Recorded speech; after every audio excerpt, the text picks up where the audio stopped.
é João Melo, aluno do Polo Valência. Estamos aqui hoje para estar fazendo a síntese da história da EAD no Brasil. Antes disso, vamos estar falando um pouco da história da EAD no mundo. No caso, vamos tentar falar primeiro de um país que iniciou sua história na EAD, que é, no caso, os Estados Unidos, que em 1728 ela começa justamente com a educação à distância na universidade, distribuindo material justamente para a população, material esse escrito.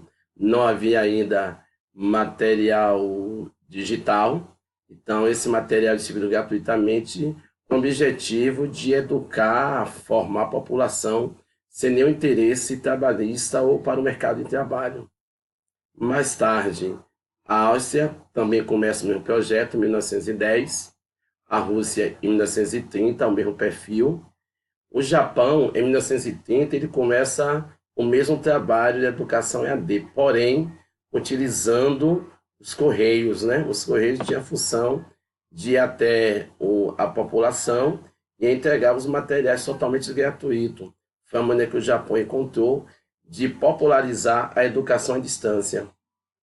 Enquanto a China também seguiu o mesmo perfil de trabalho, porém eles tiveram, né, o interesse de construir um departamento de educação com a finalidade desse projeto. E o departamento correspondia justamente à universidade, conhecida como Universidade do Povo.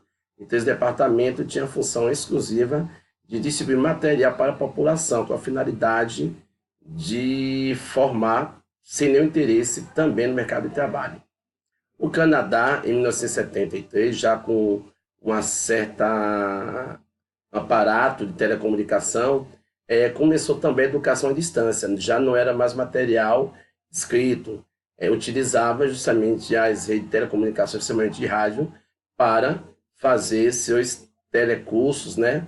Então, esse formato também foi copiado pelo Brasil no ano 2000, através do telecurso. Antes disso, tivemos aí também Portugal, em 1988, introduzindo a educação à distância através da Universidade Aberta de Portugal. Essa Universidade Aberta também teve o mesmo perfil dos anteriores, trazer a educação à distância para a população. Já enquanto no Brasil, nós tivemos aí três momentos importantíssimos. O primeiro, em 1904, quando houve a introdução da educação à distância no Brasil através justamente de materiais escritos. Nessa época, no caso aí, tinha o apoio da Rádio Carioca, Rádio Sociedade Rio de Janeiro, que trazia o suporte para esses materiais. Um outro momento que aconteceu na educação no Brasil foi justamente em 1940, né? Justamente com a fundação do Instituto Nacional, que é um instituto que até hoje ainda continua vendendo aqueles materiais com curso profissionalizante de solda, de leitura, de supletivo e outros assim materiais totalmente voltados para o mercado de trabalho. Até o Instituto Nacional existe. O terceiro momento aconteceu em 1970, justamente quando o Brasil, coincidentemente, ele começa a trazer a educação já de uma maneira mais organizada. Mas lembramos que em 1970, 74, estamos aí dentro de um regime militar. Então, essa ideia da educação à distância não foi muito aceita. Os professores da época, ele não entendiam muito, ele não tinha interesse realmente nesse projeto, porque achava que era algo de cunho militar e que não era vantagem, não trazia interesse para a população. Então, não foi muito adiante.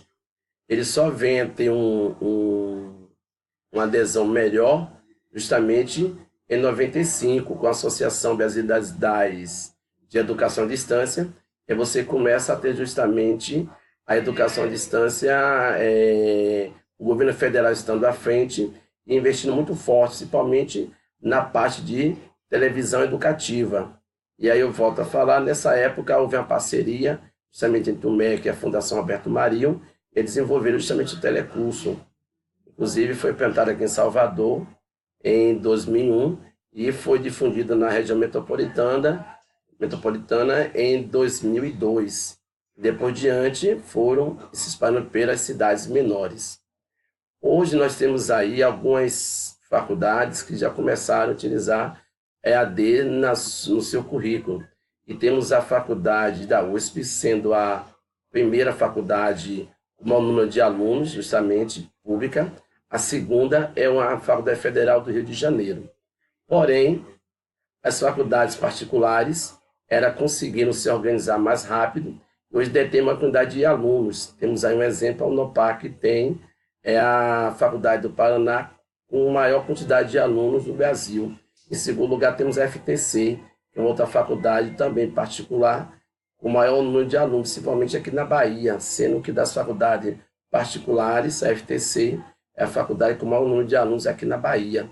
Então, mesmo assim, com a Bahia não estando entre as 20 maiores faculdades EAD, temos aí a Faculdade Federal da Bahia e a UNEB, que estão agora se reorganizando e investindo nessa área.